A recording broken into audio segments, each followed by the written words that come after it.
Togo Info, le Togo à votre portée.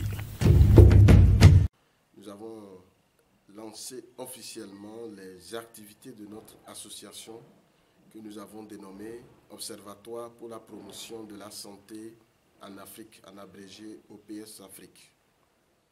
L'objectif de notre association, c'est de contribuer au bien-être des populations à travers la promotion de la bonne gouvernance sanitaire. Vous êtes sans savoir qu'aujourd'hui, nos populations s'alarment sur un certain nombre de comportements de nos personnels soignants, que ce soit dans les centres publics comme privés. Et je voudrais vous rappeler, bien sûr, que cette association a été créée depuis avril et nous avons enregistré notre association au ministère de l'administration territoriale en septembre sous le numéro 749. Alors c'est pour vous dire que les événements de ces derniers jours, quand nous prenons le décès de deux femmes qui ont défrayé la chronique, ne sont pas les mobiles de la création de notre association. Cette association est créée bien avant ces événements. Nous avons fait ce constat sur le terrain. Et le constat, il est amer. Et nous pensons que si rien n'est fait, les cris des populations risquent d'amener les malades, sinon les parents des malades, à un conflit avec le personnel soignant. Et nous voulons apporter notre contribution dans ce système afin que toute personne qui va dans un centre hospitalier puisse être très bien accueillie et qu'il sorte vivant et non mort, parce qu'en allant à l'hôpital, c'est la santé qu'on va pour y chercher. Vous êtes une association. Nous voulons bien insister et rassurer que nous ne serons pas les policiers derrière le personnel soignant. Nous n'avons pas cette vocation, nous n'aurons pas cette ambition, mais plutôt nous voudrions apporter notre contribution.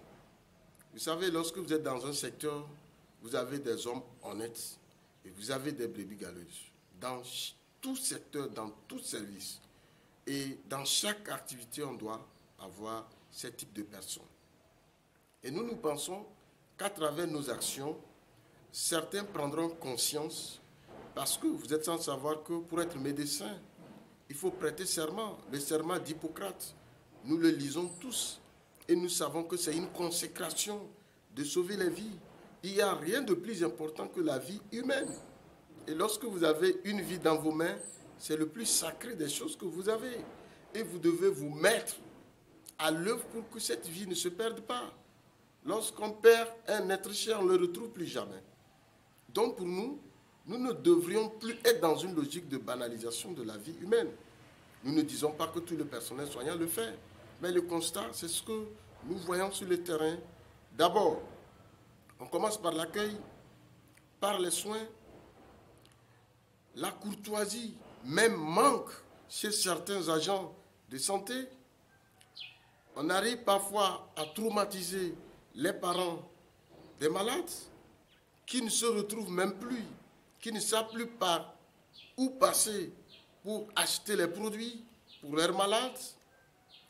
Et vous savez également que le syndicat national des praticiens hospitaliers, Synfote, a fait une journée ouverte, sinon une journée de réflexion sur les cris et les reproches formulés par les populations.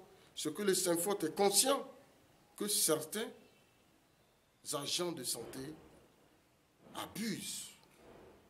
Quand on parle également du vol des médicaments dans les centres de santé, c'est une vérité absolue.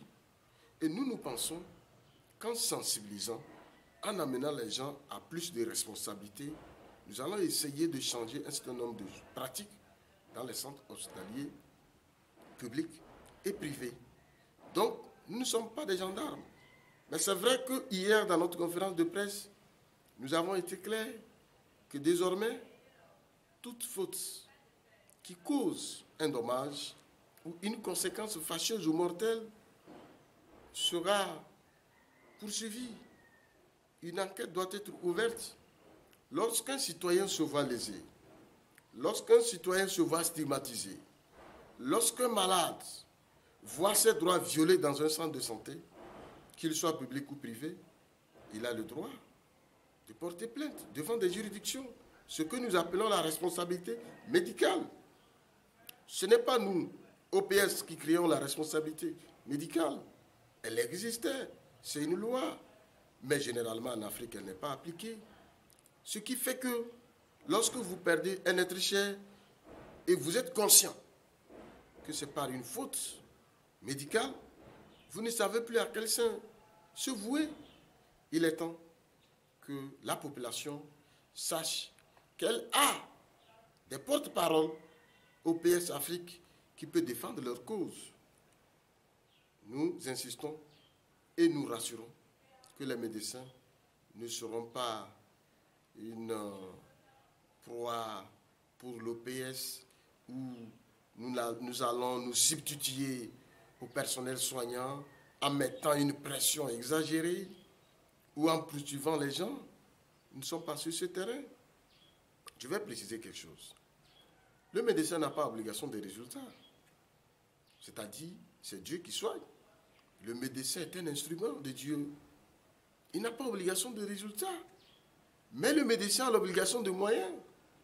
Le médecin doit utiliser tous les moyens possibles pour sauver une vie. Et si les moyens sont utilisés et ça n'a pas marché, ce n'est pas de sa faute.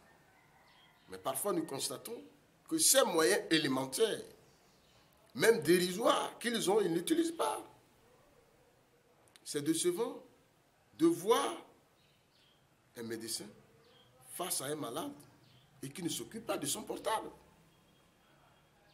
C'est malheureux de voir un médecin qui doit être au rendez-vous à 7 heures et qui vient à 10 heures parce qu'il a autre chose à faire ailleurs.